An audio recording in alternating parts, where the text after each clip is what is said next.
and welcome to this video.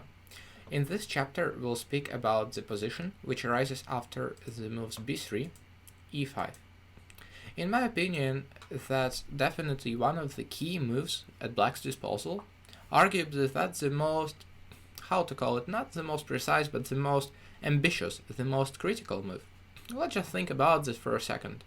For instance, if black went, I don't know, d5 or knight f6, white would have many options, many ways to possibly even deviate, even change his mind and play something rather than b3, like let's after d5, knight f3.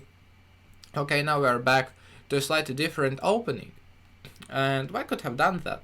But when black plays e5, that's definitely the most ambitious way to go. It's kind of cutting down white's possibilities to retreat and to change his mind. And after this move, of course, the most ambitious, the most interesting, the most typical positions of the move 1b3 arise. As I said, we won't be trying to concentrate that much on specific theory as opposed to the understanding, as opposed to plans, as opposed to some of the model games. We need to understand the structures and the possibilities we have. Well, things might look a little different, to be honest, in this video as opposed to the rest of the course and as opposed to what I had promised, because I feel like after e5, that's exactly the moment when we've got to play precisely. If white will start playing passively here, or if white will start playing somehow vaguely or, not very concretely, he might simply end up worse. So we need to know what we are doing, especially here. If anywhere, then definitely this moment is here. Now, we of course will play bishop b2, knight to c6. Black also has the move pawn to d6, but I feel, well, that's obviously a pretty passive move. At this point we have plenty of choices. You can play g3, or you can play c4 and play it in more of an English style. You can play e4 and play a pretty interesting original position, actually, which is a weird mix of some e4, e5 and b3. But actually white, who is getting a bit more space after the inevitable knight f3, knight c3 and d4, would perhaps enjoy it a lot. Like, for example, if black makes a move like knight c6, we can just play knight f3, and let's after knight f6, knight c3, bishop e7 will play d4, and white is a little better. Or actually he can also start with a move like bishop b5. So I guess these positions are not really critical by any means. And again, it's important to understand white could have played it in a different manner too. Of course, a more b3 sort of continuation could have been, let's say, such a move as d4. Let's say ed, queen d4. And, well, it's important to understand that even though, of course, you play the move b3 because you want to, avoid going in some main theoretical stuff, it's important to understand it's still necessary. And it's not still necessary, it's extremely important. It's even more important than in other openings to study some of the typical pawn structures. Like, let's say if white gets to play c4 here, and then, for instance, Fianchetto his other bishop, will have a structure very typical of some English positions which arise after, one knight f3, g3, or knight f3, c4s, and g3, b3. And it's necessary to be analyzing those games. We might talk a little bit about this later, but now let us finally move on to the actual content of the chapter. For sure, the only critical move is knight to c6. And here, I already have a little bit of a surprise for black, I think. Well, obviously, this move is not, absolutely new, it has been played. But I would just like to explain a few reasons why I'm suggesting this move as my main recommendation. And as I said, we won't be discussing too much theory here, so we'll speak about a few other moves briefly as well. But I would just like to say first that the main move here is pawn to e3, but I don't like it mostly for that reason that black has a huge variety of choices. Well, he can play d5, he can play knight f6, he can even make such a weird move as a6, preventing bishop b5, which actually makes sense. He can play setups like d6, g6, bishop g7, and they're not too bad either. Like, for example, after d5, white can now go bishop b5, and black goes bishop d6. There's also a move f6, and black has so many possibilities. I'm not so sure, to be honest, if it's easy for us to prepare. We can definitely look at them all, but especially if black knows what he is doing, we might not be the side who would be the freshest, so to speak, who would have more specifics in mind. I think it could be a little bit impractical, at least for the purposes of this repertoire.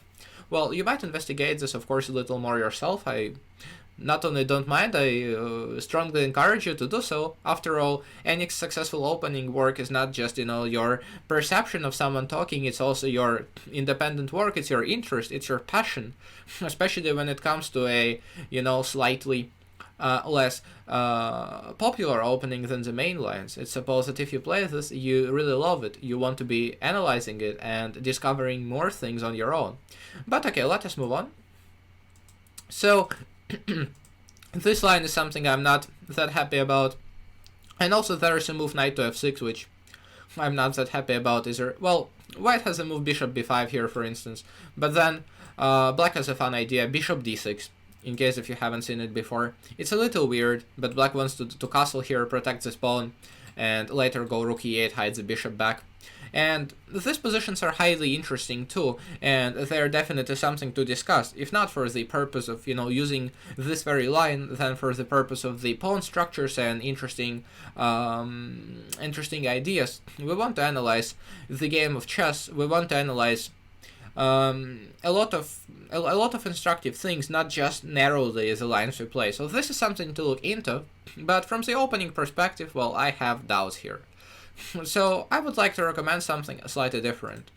I would also like to say that here white has a move pawn to c4, which clearly leads the game to some very, very English-looking positions. But again, that's a little bit outside of the move b3. So the move I'm recommending is the third most popular move, but I think it's the most promising one in terms of, well, if not in hopes of getting anywhere advantage-wise, then in terms of getting the very, very b3 b3-esque position typical of the move 1 b3. It's the move knight to f3. We are immediately making use of that guy, attacking the pawn on e5 twice. Now, black has a choice, of course. Well, his main move here is by all means pawn to e4, but he has some other possibilities as well. Well, first, let us take a look at such a move as, for example, pawn to d6, because that's a very natural move of sorts. Black's willing to set up a wall and try to kind of obstruct this bishop. Now, I feel like, for example, playing such a move as c4 is pretty justified, because even if we get some kind of English positions, it's not necessarily a bad thing, right? If we can later play knight c3 and d4 and be very active. We don't have to try to shy away from a position of a slightly different kind if it's clearly advantageous for us. So that's another way how we can get an advantage here. Now, a slightly different path, which I like even more here, is there are actually two ways. I really love the move e4, which I think is a very rare move, if not new at all. Because now white's grabbing space, and white's preparing to play knight c3 and d4 again, which is slightly similar to what I had said in the beginning of this video. And that's why I've been trying to talk about the ideas, not just dive in the main lines instantly. So here, after e4, I've analyzed this position a little bit, and I thought, well, if black plays it naturally with moves like knight f6, white has plenty of active stuff. He can play knight c3 here, or he even has the interesting sack like d4.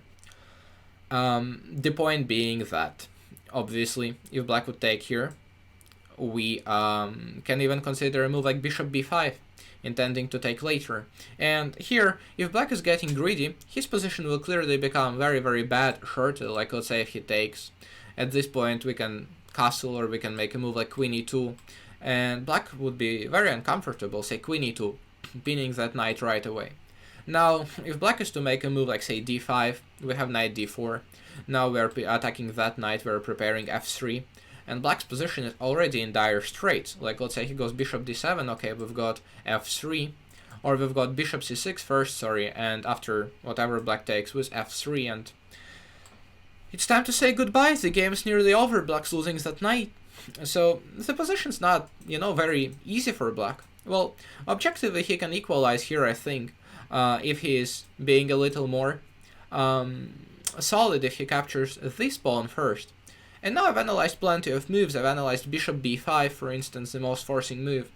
And I thought, well, I'll just cut straight to the chase. I thought the move bishop d7 here is the way to go for black. And then after something like castling, we arrive at some equality in the end. Something like this is possible. And now let's say takes. Knight f6, now we take and get our pawn back. And we can get it back by playing knight e5. Or we can get it back by taking and playing knight e5. Or we can play knight bd2, for example. Let's say knight d2 is a very interesting move. And then, for instance, black castles, we now go knight e5. And white's definitely somewhat more active here. I think this could be a position to try out. Even though black has a bishop pair, it's not really that big of a deal because, well, we obviously want to take. That bishop is super active. White's threat might be to take, and let's say if black made some move like queen d6 or queen d5, we could obviously take, and that bishop would hang white, so black cannot stop this idea this way. That doesn't work. Black can make a move like bishop d5 here, but then we have c4. Bishop goes back, now we can make a move like queen e2, intend rook to d1.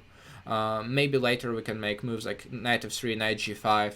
Maybe we can bring the rook or the queen to f3 and g3, and aligned with the bishop it would definitely be doing a lot of damage to black. Well, that's a very interesting position for us to try, guys. But yeah, I feel like black should be able to, of course, eventually equalize if he's playing it precisely. Black has some move like a6, moves like knight g5. Well, black should be able to find equality here, but that's a very cool, fun, and most importantly unexplored position to investigate. You know, we said in the beginning we don't want to be spending hours and hours and days and years analyzing positions that hundreds of players analyzed before us and analyzed simultaneously with us. If we dig, we want to dig in the new land, we want to dig the new ground, we want to make sure when we play a game we would know more than our opponent will. Even if there is no advantage, if it's equal, we want to understand that we are the ones controlling the course of the game. The opponent is the one having to work hard over the board and figure things out. But another idea here would be, instead of playing e4, to make a move like d4, which also I think is very interesting. And this is a kind of a very, principled move. The point being that if black takes, well, of course, that's not good. We just take and now our bishop is fantastic. This is a clear advantage. For example, if black makes a move like, say, knight f6 over here, it's, well, white has many ways to go, but it's easiest to just pose the black structure. And now to make a move like pawn to g3. The bishop's coming over here, immediately putting pressure on this pawn, and both of our bishops are absolutely gorgeous, in my opinion. This position is really, really nice. There was one game which I can recommend that you guys check out, played between Bahadur Jabava, one of the model players, and kind of a modern, representatives of the move 1b3, and Dmitry Yakovenko. Dmitry is one of the, well, he used to be a top-level grandmaster, now he's a little below the world's very top 20, top 30, but he's a fantastic player, obviously, and he is a great defender, he's got fantastic endgame technique, so the fact that Bahadur went here and managed to win, I think is very, very interesting and impressive, something to check out. Now, let us finally, I know all of this talk is very interesting, I'm very excited about this, but I think you finally wanna see what happens in the main line with e4. Well, I'll show you that shortly. Sorry guys, but I really need to show you one more move here. The thing is, as I told you, if we play e3 here, after knight to f6, bishop b5, black has to move bishop d6, which looks ugly, but as I said, black wants to castle play rook e8 and hide his bishop back on f8. So, in this position of ours, after move 3, knight f3, some black players might either mess up or mix things up, but they might want to play knight bishop to d6 here as a response to knight f3. Well, we've got to understand what we are doing anyway. Even though this move feels a little ugly, we still got to understand what we are doing. So, at this point, we'll play d3. Why d3? Well, we're preparing to go knight d2 and knight c4. And after, for instance, knight f6, we just go knight d2 and then knight c4. Now, the problem is that this bishop's hanging and so is the pawn, and black cannot really move it. And for instance, if he goes queen e7, we just can take, Now black takes, and we can make plenty of moves. We can play g3, bishop g2, and again we have a clear advantage thanks to our bishop pair, and because both bishops are fairly gorgeous here. We can also make a pretty weird move e3 here. It looks a little passive maybe, but the point here is that we just want to develop, and if black plays in the center, we'll play d4, and we'll change the structure in this way. The point being that if black takes, again after taking, well, our bishop is completely unopposed. That's really the key piece, the masterpiece of the board, the lord of the board. Black's just clearly in trouble. And if black makes a move e4, which is a lot more natural, then we are gonna go knight to e5. Now, we're just gonna either spoil the black structure, and later we can play c4, or we can play a4, bishop a3, activate the bishop over here, and white of course will be much better. Or if black is to take, well, that would ruin his position immediately, because we are attacking the knight, we are attacking that pawn, and black's losing material. Things are simply terrible. So black cannot really manage it this way, which is, very understandable. Now let's finally go back, and after b3, e5, bishop b2, knight c6, knight f3, look at the main move e4. I'm sorry guys if it felt a little too long, that we've been talking about all those previous moves, but I feel like it's really, really important, because we want to grasp some ideas, we want to see how we react to opponents', weird or odd or rare moves, which are not all that pointless in fact, which, carry a fair amount of common sense in them. And what kind of plans do we have? What kind of pawn breaks do we have? Now, we'll of course go knight d4, and at this point black already has a few options. Well, black mostly takes, and after bishop d4 he goes either d5 or knight f6. It's also possible that he starts with the move knight f6 and then we'll play e3, and well, it's likely black will just take and we take back and we transpose. So here black mostly takes on d4, we take back, and now black plays d5, and here we go e3. And at this point, let us stop for a second and look at what's happening. It's very interesting, and it might be a little unexpected. We have already arrived at a very rare position. Now, the main move here, out of about 200 games here, so this position, and black played knight f6. But even though that's the main move by far, that's, I think, a serious mistake. Black shouldn't be doing that. Well, let us see why, and let us see what's his right move. Well, I think his right move is bishop f5 here, which hasn't been played that much. There's only like 14 or 15 games at the moment of recording. Well, at this point we'll simply continue. We can play bishop e2, we can play d3 for instance, and here the idea is just to play knight d2 and later to take. Let's say if black takes himself, we will take ourselves, and let's say after bishop d3 if black hurries, we take back. Now stuff like queen b5 is a large threat, and black just helped us develop a lot, and he is already running in a lot of trouble actually. For instance, he goes c6, stopping the nasty check. Well, in that case we just want a castle, and we'll of course start putting pressure on black's position very, very quickly. At this point we can go for the plan with c4, immediately attacking that pawn, intending to meet a move like bishop e7 with, let's say, knight c3.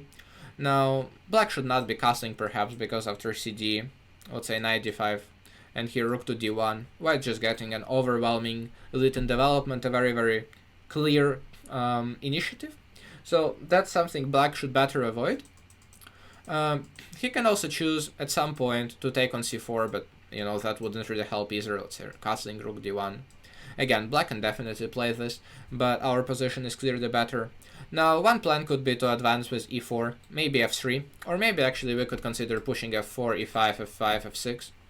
White has all the reasons to be very aggressive here and very ambitious. Black's position is clearly problematic.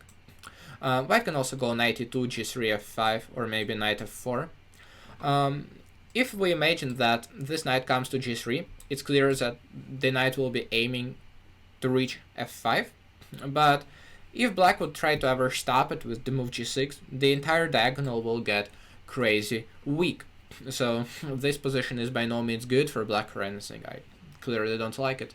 Well, to cut it short, black's running in a lot of trouble if he does this. But as I said, that's a very precise move, bishop f5, so black's not supposed to be running in trouble here. He should play something like knight f6, for instance, not releasing the tension, knight d2, and he should just develop like bishop e7. And at this point we can take. Black is not supposed to be really willing to take this way, because of course there's always some dangers related with the capture of this pawn, or we can simply develop like bishop d3 or take that knight. So black would take back with the pawn, and now we just develop like, for instance, bishop e2, castling, and now for example castling. And this position is, I would say, roughly balanced. This pawn on e4, it's very interesting actually, because it can clearly prove an asset in the middle game, like if black gets, let's say, some activity over this diagonal, aiming at our king or something. But on the other hand, if we swap a few pieces, and we have already swapped one pair of pieces, then of course his pawn will prove a serious liability in the endgame. So it's a pretty double-edged position, which is objectively equal, which is, not a surprise or anything if we play move 1 b3 and then we go for a slightly offbeat variation. But I think I'm completely fine with it, because as I said, and we'll see it very shortly, black runs in a lot of trouble in the main line. So if, many grandmasters have gone wrong earlier, it's clear that our opponents will do the same thing, so I am not afraid that, okay, in one line black can equalize. He is welcome to, we'll just play an equal position, we'll play chess. Who plays chess better would win. Well, if our opponent is better, then we just gotta improve at other things. We can't just, hope to win the game out of the opening, that's not realistic. Now, let us go back a little bit finally to this position and discuss the main move, knight f6. Well, as I said, that's by all means the main move, but I clearly think it's wrong, because now it has a very, very strong idea to play pawn to c4. And he is immediately undermining the black center. Now, black has a few options. He can play c5, or he can choose to take on c4. If black takes on c4, we would just develop very quickly. We would develop our knight now, and at this point, well, obviously white already has threats like taking on f6 and taking on e4, so this pawn proves very, very weak, and white's development is excellent, it's simply fantastic.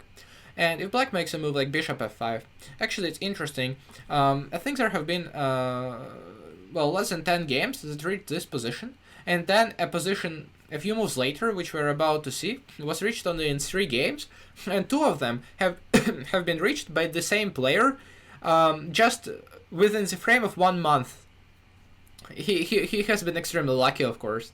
So bishop f5 is what happened in those games, and at this point, white actually has a very, very cool idea. I would like you to pause the video and try to come up with the right move positional wise.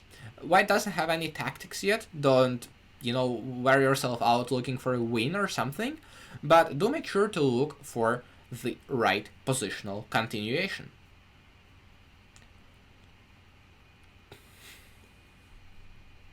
Okay, I hope you've paused the video and took your time, guys. Now, the move here is f3. Why f3? Well, if black doesn't do anything, we would just take and probably win some material, but the problem is if black does, well, it would not have been a good position for him even if we didn't have anything specific. But at this point, we are also attacking b7 and that bishop. And of course, to play, let's say, bishop c8 here would be, absolutely ridiculous. You can't play chess this way. This would just lose right away. Like, let's say, knight e4 here looks very good. Attacking that knight, eyeing down that pawn. Black is just nearly losing right away. But even if it wasn't for the tactics, even if white just castled, for instance, he would have a huge positional advantage because the bishops are extremely active. The queen is really placed well. White has a semi-open f-file. He might even want to, let's say, sacrifice an exchange on f6 or something in the foreseeable future. His bishops are raging, and all of his pieces are better than the black counterpart. I mean, that can be a manageable position for black. So, black cannot go here. Well, in the games, he usually castled, but the rising positions after castling, bishop g6, that's how all the 3 games went. Takes, queen g4, and bishop g6. That's the position that I was mentioning, which was reached in by Leroy Feng in 2 games over 1 month. White's already nearly winning here. His advantage is clearly large. The bishops are monsters, the rook is enjoying the open file, and at this point, white has a very, very powerful move. In order to find this move, well, I would like you, of course, to pause the video. Some of you might just pause it now, without any hints. Okay, some of you might pause it a little later, because now I'll give a hint.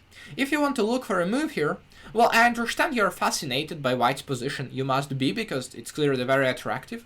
But I want you to look at black's ideas. What does black want to do here? If you look for what black wants to do, you'll be able to find white's idea too. Don't be ignorant, guys.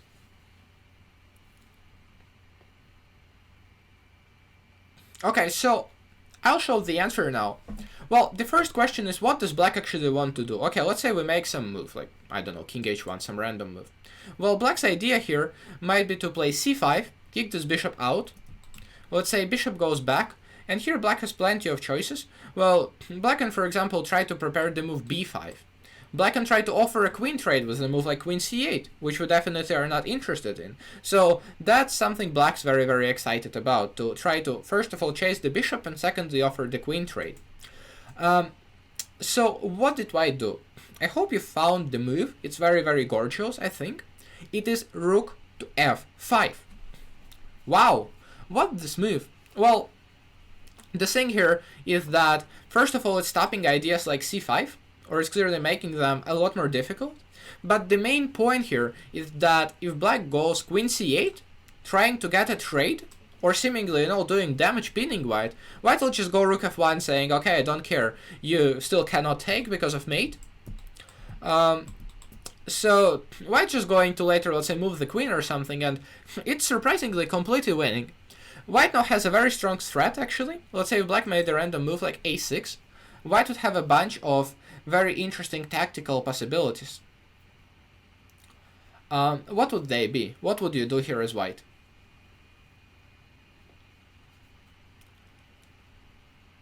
Okay, I hope that was another interesting workout for you. Well, one very interesting thing to look at, of course, is the fact the pawn on g7 is kind of problematic, and the white rooks are super active here.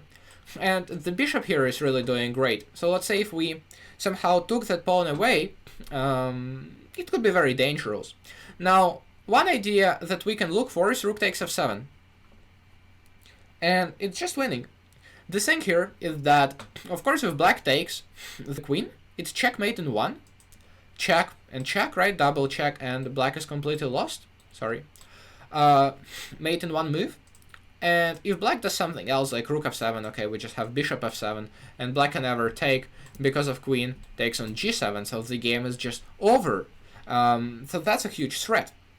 And it's really hard to say how black's going to stop this threat. I will tell you a small secret here. Well, of course I was, you know, not just trying to figure it out myself, even though I did, of course, you know, analyze these games very, very extensively before presenting them to you. But also I wanted to make sure I don't have any holes in my analysis, that everything is unerringly precise, unlike my enunciation in English. And I've checked all the analysis with the engine. And yeah, you know what? In this position, even though it's black's turn, the engine is saying not just +1 or +2, +10. Black's got no defense to rook f7. None. Absolutely zero. One thing he can try, of course, is to play king h8, but then we have these tactics. And after king g7, rook f7, it's a slaughter once again, guys. Let's say takes, the pin matters. Let's say king h8, okay, we have a check and mate. And yeah, white's winning here no matter what. It's very interesting, in my opinion, how strong white's attack suddenly gets.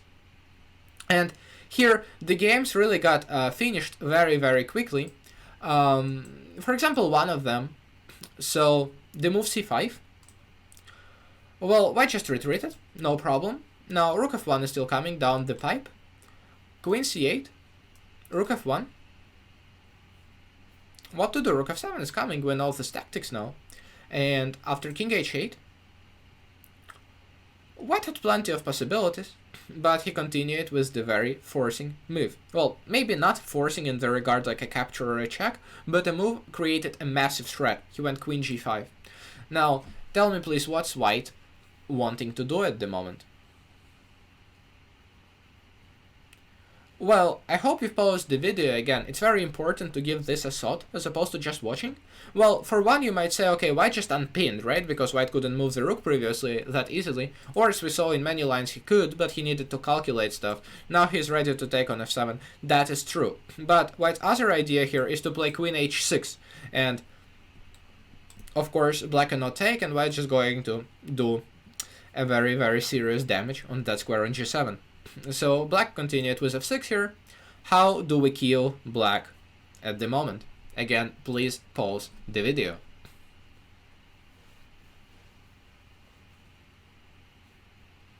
Okay, I hope that was another interesting puzzle for you guys. I hope you've solved it. I hope you're having a lot of fun also. Because, well, of course, it's always motivating and tempting, the idea to study on your opening, the thought you would be able to catch your opponent in a trap or something, some pitfall, and win quickly. But in my opinion, also it should be, not just the anticipation should be fun, not just the hopes, should be high, but also it's important to be having fun during the process, because if you're not having fun when you're studying your favorite hobby or, your favorite activity, well, why are you doing this? So it's very important that when we're solving such puzzles, not only are we developing our tactical vision, which is crucial, that's not just an opening course, that's a course that will help you improve in all the departments of chess: middle game, end game, calculation, typical structures, pawn chains and stuff. But also, it's super important that you guys should be having fun, just normal, basic fun, as opposed to, this hardcore learning, memorization stress. We don't need that in this video. So, white had his own share of fun in the game. Boom! And I hope you found that as well. And after rook f6, white just took, and of course black cannot take because of, mate. So he played queen c6, but things were completely over. Here, white played bishop d5. It's already a matter of preference how you kill black here. And here white found a very cute move. He took. There are many other wins, so I'm not asking you to find the solution. And rook f3. This bishop is a monster, much better than the black queen. And here, there is no defense to rook h3. How cute is that? The game ended after bishop h2. Now it's important. White, of course, cannot take, because after a check, his bishop will be gone. So king h1. Now the mate's coming. Check. And black resigned on the account of bishop h6, rook h6. And that bishop is the piece saying the last word. I wanted to get a little quieter here so that you just appreciate the experience. Now, okay, let us move on and return to our normal way of conducting the dialogue. So, white won a brilliant game. He thought he didn't have enough of it. He couldn't have enough, of course, as white. So, obviously, soon he continued. And he had the chance to play this game, to get the same position, on move 15 after that brilliant move rook f5 once again very shortly, in just 1 month. Now, his opponent played b5. The previous opponent of Yuriy Krykun was about 2300, a very strong player, of course, but Yuriy Krykun is nearly 2600 himself, so there is, quite a bit of a difference in their playing strengths. Well, the next opponent was one of the world's leading prodigies, Andrei Yesipenko of Russia, about 20 at the time. He still got in trouble here. He went b5, trying some desperate stuff. Well, white just collected the pawn, and at this point the conversion was slightly different. White just offered the queen trade, and after trading the queens, he just went on to convert his extra pawn. White could have played it differently, perhaps, but, why bother just going to an endgame with an extra pawn and the much better pieces anyway. White's pieces are, still great, because it's important. You do want, of course, to, trade the pieces when you're material up. That's one of the core and foremost rules of chess, rules of how to close out your advantage. But by no means do you want to be worsening your position at the same time. You don't want your pieces' positions to deteriorate. You don't want to beg your opponent for a trade. Well, white didn't do that. He traded under, the very favorable circumstances, and he still kept the amazing pieces. Also, if you look at it, black still has some pawn weaknesses and stuff, and pretty soon White went on to convert, and we could have cut it here and said, okay, White's opening was a success or whatever they say in such cases, but I think conversion is no less important than the ability to get this position. You don't want to get this position and later to spoil it completely, or to even win it later but have a lot of obstacles on your way. So I still wanted to show you a few more moves so that you appreciate the Grandmaster technique. He activates his rook, puts it on an open file. Meanwhile, some threats might be created, like bishop f7, and for example, if bishop takes, bishop g7, attacking the rook and the king. Black goes h5, rook g5. Bishop e7 is what black did, and here white found a very beautiful tactical solution. How did white continue?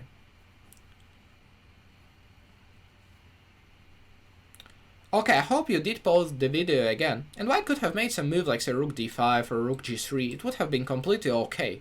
But a very interesting point that white went for was rook takes on f7. The idea being that, of course, if black takes, with the rook, well actually, that might not be that obvious, but white just takes here. And the problem is not only that pawn, but also that rook is hanging, and now, unless black wants to, get checkmated with rook h6, for instance, or checkmated in some other funky way, has to give up an exchange with moves like, for example, rook to f8 or rook to f6, but that should be lost. Black's just a bunch of pawns down for counterplay. So Yesipenko took back with the bishop. Now white took, check, check. White collected that. Bishop attacking the rook. If the rook moves, of course, there are still a bunch of problems, like white has a check, like the bishop is hanging, for example, the rook e8. It's actually worth seeing how white would have won. He could have simply, let's say, moved his bishop or something, and he would still be completely winning, and even an exchange down. But he can also continue, let's say, in such a way. Now king h8 leads to mate in 1, or let's say if king h6, okay, we can now play rook e5. White has 2 pawns for the exchange, and his activity is overwhelming. He can play h4, bishop g5. The black king is still in a sort of a mating net that's just completely lost. So Yesipenko tried a slightly different thing over here. He played... well, actually, yeah, that's how the game continued. Sorry, I was just thinking of a slightly different defense. I was just thinking black could have tried to sacrifice material, return the exchange. Somehow I got a little, overexcited about the thoughts as opposed to the text of the game. Sorry about that. For instance, takes. But this position, of course, contains no chances for black. Like, for instance, he can try to, I don't know, activate his rook or something, but he has just too many pawns down, and of course, let's say here, white would convert his 4 extra pawns, so there is no chance. So in the game, it continued with rook f8, check, rook e5, bishop e4, and white went on to win very smoothly. Bishop c5, the bishop's coming back to d4, or white might play d4 and start advancing his central pawns. And in a few moves, black just thought he needed to return that exchange, because, again, ideas like h4, rook g5 check, maybe bishop e7, f6 in some lines, or g5, or rook f5 and then bishop here, or maybe d5, bishop d4, are all highly unpleasant, and black thought he'd be better off if he sacrificed an exchange back, but white simply swapped, and this endgame proved to be not particularly manageable for black. There were better possibilities how he could have tried to defend, but he just lost a pawn and resigned in a few moves. So that was quite a bad beating, I think, and clearly not something we should be shying away from. So that's something I wanted to demonstrate to you in this line, and we would have been nearly done, but there is one more game which I would like to show to you guys. In this position, going back, black also has a slightly different possibility. Well, he still goes knight f6, c4, and here instead of taking on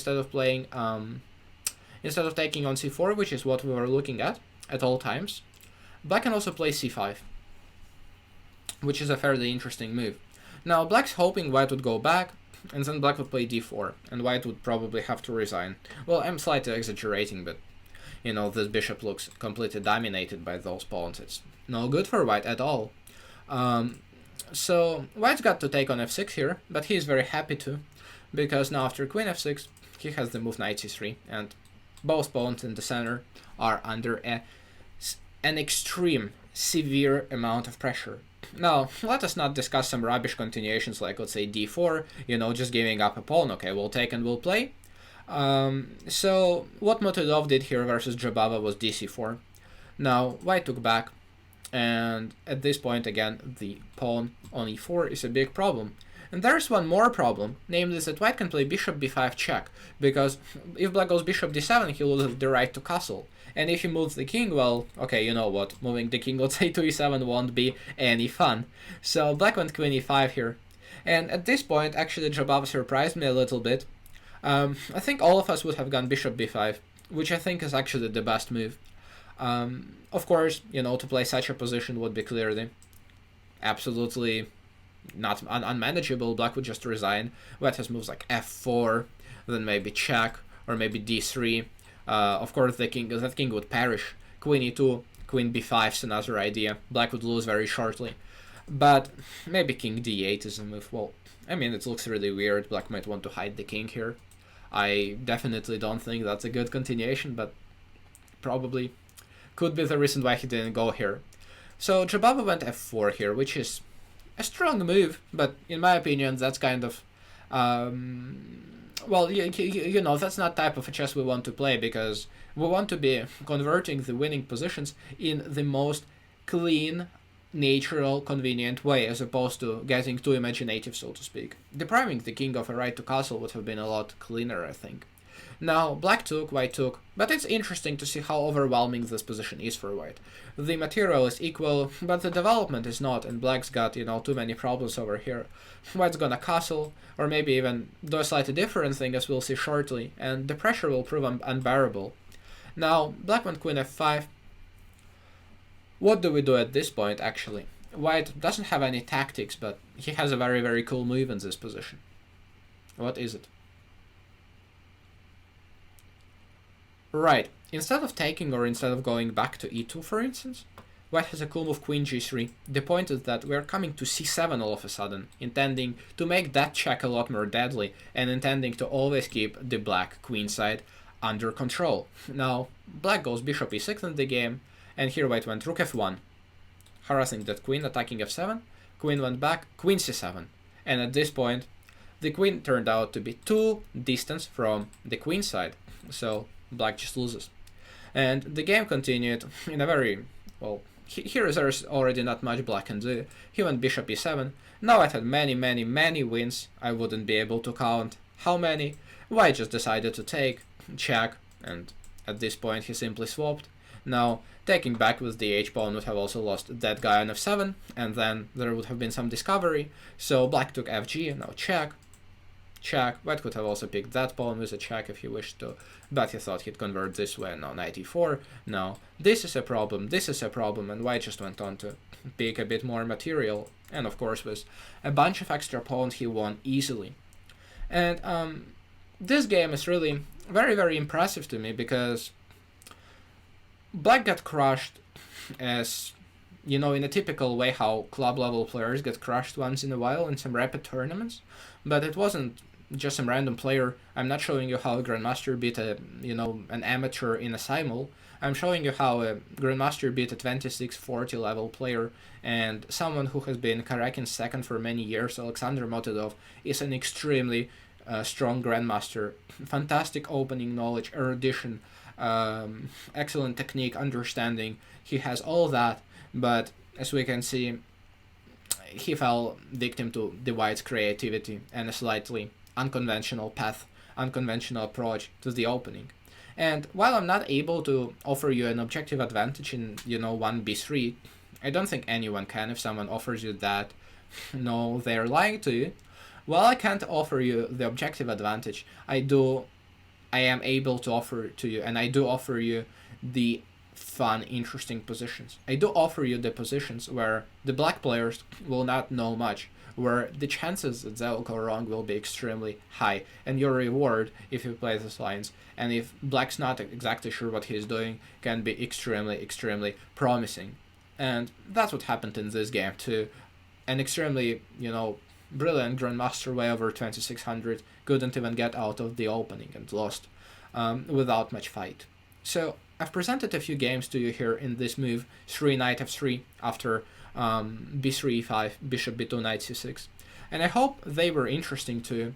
And I think it's definitely worth discussing the main continuation, move 3 e3 too. But I think that this line is clearly something very, very suitable for the quick learning, for the sake of avoiding match theory, and still for us to be able to pose a lot of problems to the opponent. So I thank you for watching this video, and soon I'll see you in the next one. I hope this one was something you've enjoyed a lot, both the explanations and of course the opportunity to stop, pause, and try to solve the puzzles, because that's also very important. I'll just say the last thing, and sorry if that's getting a little kind of redundant and excessive, but I can't help emphasizing this. I always emphasize this when I teach my students. You can't just watch the games like it's a TV or something. You can't hope to simply improve a chess this way. Well, you will improve somewhat, but chess is not just knowledge. Chess is not just something you memorize. Chess is a skill you develop. So you gotta think, you gotta stop, you gotta take breaks, you gotta pause, and you got to think. And if you did all that, fantastic. The improvement is knocking at your door. I'll see you soon in the next clip. Thanks.